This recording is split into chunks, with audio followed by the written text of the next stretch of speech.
Yo, when seeking conflict resolution and in expressing our request for change to another, sometimes it is most useful to express those requests in a way that separates the person from the issue.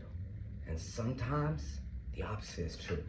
That it is best for us to express our request for change in a framework that contextualizes the person connected to the issue. And now, what do I mean by this? And when is one approach better than the other approach? Well, what I mean first by separating the person from the issue. See, this is expressing our request in a way that's like, I know you're a good person and you mean to do good, and you accidentally keep stepping on my toes though. I don't think you're aware of it. How can we work together to address this issue of the unintended toe stepping?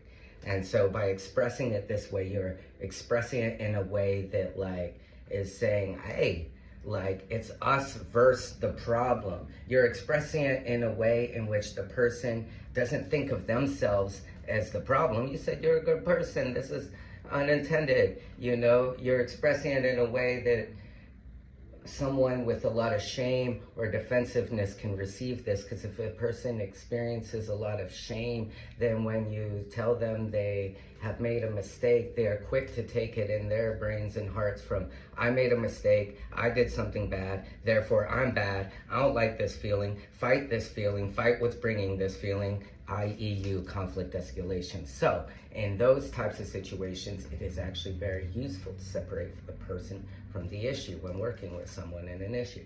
Now, at some point that can become enabling though. If you just keep expressing it that way and they keep stepping on your toes, you're enabling them, and maybe then it's best to hold them accountable. And in that context, it is probably best to connect the person with the issue. Yeah, you're starting to become a toe stepper. You've become a toe stepper. Let's address it, please.